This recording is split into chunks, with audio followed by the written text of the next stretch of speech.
Hello everybody. तो अभी तक हमने दो ऐप बना ली है, currency converter app and to do app. And इस वीडियो से हम एक हमारा तीसरा ऐप बनाएंगे जो कि होगा मोबाइल शॉप ऐप।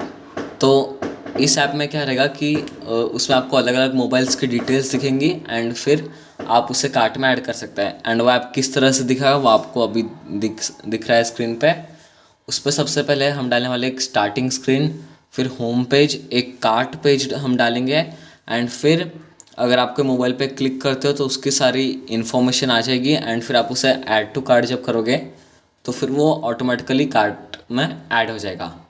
तो हम कुछ इस तरह का ऐप बनाने वाले हैं एंड उसमें एक नेविगेशन बार भी आपको दिखेगा जिससे कि हम एक बॉटम नेविगेशन बार बनाना भी सीखने वाले हैं। लेकिन इस वीडियो में हम उसका यूआई या लॉजिक कुछ भी नहीं बनाएंगे। इस वीडियो में हम एक दूसरी चीज़ की तरफ ध्यान देने वाले हैं जो कि अब तक हमने जो भी ऐप्स बनाए हैं उसमें आपने देखा होगा कि जो उसका आइकॉन होता है वो कुछ इस तरह से दिखाई देता है एंड जो उसका नेम होता है वो भी अच्छा नहीं, मोबाइल शॉप जैसा हम कमांड पायलट में हमारे देता है कुछ उस तरह से लिख के आता है एंड ऑब्वियसली ये बिल्कुल अच्छा नहीं दिखता है। तो इस वीडियो में हम सबसे पहले देखने वाले हैं कि ये जो ऐप है इसका हम आइकॉन एंड नेम अगर आप चाहते हो तो वो कैसे चेंज कर सकते हैं। तो चलिए स्टार्ट करते हैं। मैंने यहाँ पे नोटपैड में स्टेप्स लिख रखे हैं तो वो हम फॉलो करने वाले हैं। इसकी मदद से हम एंड्रॉयड एंड iOS में ही ऐप के आइकॉन से जो बदल सकते हैं। तो सबसे पहले हमें जाना है हमारे टर्मिनल में VS कोड के एंड उसके अंदर हम एक कमांड डालेंगे Flutter pub add Flutter launcher icons.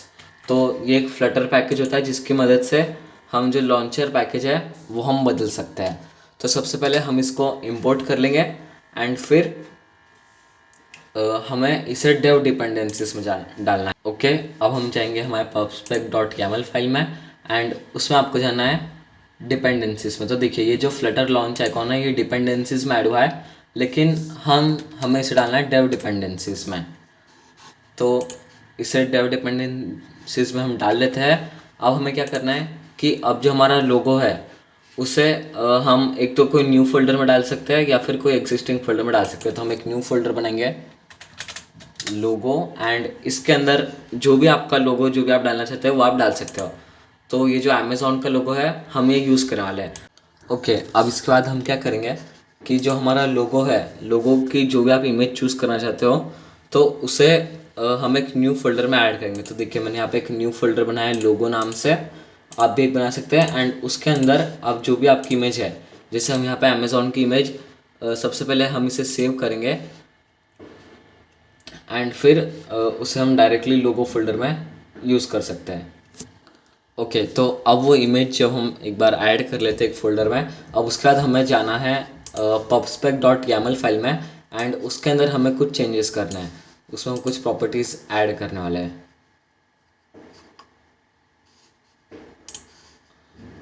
तो सबसे पहले यहाँ पे जैसे यहाँ पर डेव डिपेंडेंसीज लिखा है वैसे हमें नया बनाना है फ्लटर आइकॉन्स एंड उसके अंदर हम एंड्रॉयड एंड iOS की वैल्यू सबसे पहले हम ट्रू दे देते हैं।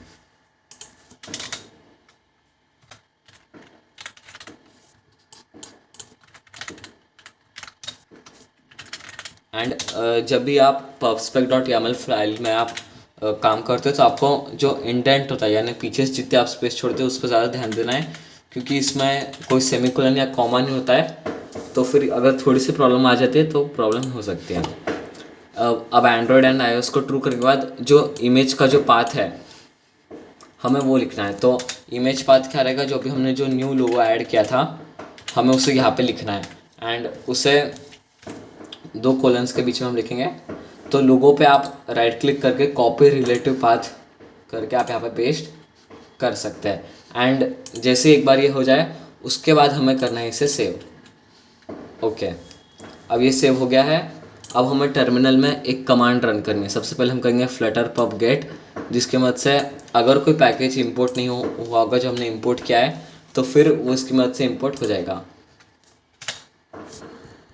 उसके बाद दूसरी कमांड जो हम रन करेंगे वो होगी Flutter pub run Flutter launcher icons main. तो इस कमांड को रन करने से क्या होगा कि जो भी हमारा आइकॉन है वो चेंज हो जाएगा। अब आपको दिखेगा कि जो आइकॉन है वो बदल चुका है लेकिन आपको सिर्फ एक प्रॉब्लम दिखेगी कि जो हमारा असली अमेज़ॉन का आइकॉन है वो कुछ इस तरह से दिख रहा है, एंड जो हमने मोबाइल शॉप का आइकॉन लगाया है वो कुछ इस तरह से दिख रहा है। तो ये जो प्रॉब्लम है ये सिर्फ आपको एंड्रॉयड में दिखेगी अगर आप जो फाइल साइज़ है वो बराबर लेते हो तो अब इस प्रॉब्लम को कैसे ठीक करना है वो हम आगे देखेंगे। लेकिन अब अगर आपको नाम अगर आपका चेंज करना है ऐप का, जैसे अब यहाँ पे मोबाइल शॉप अच्छा नहीं लग रहा है तो नाम कैसे चेंज करते हैं वो हम देखेंगे।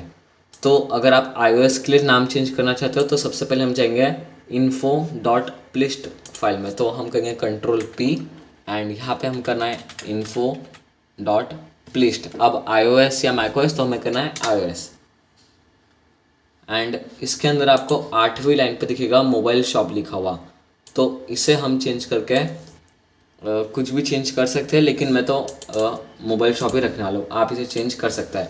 एंड अगर आपको एंड्रॉयड के लिए इसे चेंज करना है तो आप एंड्रॉयड manifest.xml फाइल में जा सकते हैं। तो यहाँ पे भी आपको 3 एंड्रॉयड मैनिफेस्ट दिखेंगे। तो जो सबसे ऊपर आता है ऐप सोर्स मेन, उसके अंदर हमें जाना है, एंड यहाँ पे आपको दिखेगा कि नाम यहाँ पे मोबाइल शॉप है, तो हम इसे कैपिटल कर लेते हैं एंड अंडरस्कोर हम हटा देते हैं।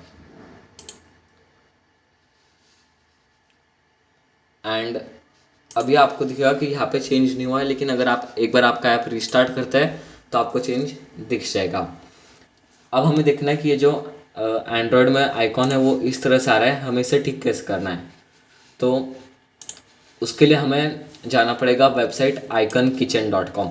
तो आइकन किचन एक वेबसाइट होती है जिसकी मदद से हम एंड्रॉयड के लिए आइकॉन बना सकते हैं, एंड जो मटेरियल 3 होता है एंड्रॉयड में वो उसके लिए भी उसे तैयार कर देता है। तो हम जाएंगे वेबसाइट आइकॉन किचन में, ये देखिए आइकॉन किचन, इसकी लिंक मैं डिस्क्रिप्शन में दे दूँगा। तो इसके अंदर हमें सबसे पहले इमेज ऐड करनी है। जब आप उस इमेज को यहाँ पे ऐड करोगे तो देखोगे कि यहाँ पे भी हमें प्रॉब्लम दिख रही है, एंड ये प्रॉब्लम इसलिए है क्योंकि हमसे एक मिस्टेक हो गई है। हमने जो इमेज ली थी उसके आजू बाजू अगर आप ध्यान से देखोगे तो उसका आजू बाजू में इतनी वाइट स्पेस है, इसलिए प्रॉब्लम हो रही है। तो मैंने यहाँ पे दूसरी इमेज दी है जिसकी लिंक आपको डिस्क्रिप्शन में दिख जाएगी, आप इसे सेव कीजिए एंड फिर हम उसे उसमें यूज़ करते हैं।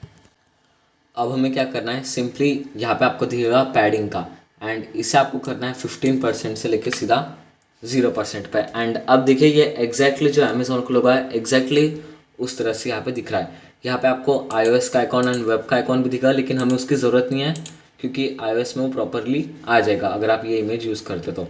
एंड फिर इसमें होते हैं अलग अलग इफेक्ट जो कि आप यूज़ कर सकते हो, जिसकी ड्रॉप शेडो एंड अलग अलग, लेकिन हम नन इफेक्ट करेंगे। फिर अगर आपका तो भी थोड़ा सा बैकग्राउंड दिखता है कोई कोई ऐप में, तो आप यहाँ पे बैकग्राउंड कलर यहाँ से चेंज कर सकते हो। एंड अब हम कर लेंगे इसे डाउनलोड। ओके, तो वो जो फोल्डर था उसके अंदर आपको दिखेगा एक एंड्रॉयड का फोल्डर, एंड उसके अंदर आपको दिखेगी एक प्ले स्टोर 512। तो ये जो इमेज है हमें इसे यहाँ से उठाना है, एंड जो हमारा लोगो वाला फोल्डर था हम उसे उसमें पेस्ट कर देंगे। तो अब उस इमेज को जब आप उस फोल्डर में ऐड कर देते हो तो उसके बाद हमें फिर से जाना है pubspec.yaml फाइल में, एंड उसके अंदर हमें एक प्रॉपर्टी डालनी है एडेप्टिव आइकॉन फोरग्राउंड। तो देखिए जहाँ पे हमने इमेज पार्ट डाला था उसके अंदर हम डालेंगे एडेप्टिव आइकन फोरग्राउंड, एंड इसमें थोड़ी सी भी स्पेलिंग मिस्टेक नहीं होनी चाहिए। एंड ये जो पाथ है ये हम कॉपी कर लेते हैं रिलेटिव पाथ। एंड अब ये जो आइकॉन है एक बार आप ऐप को रिस्टार्ट कीजिए, एंड ये जो आइकॉन है ये आपको दिख जाएगा आपके ऐप पे।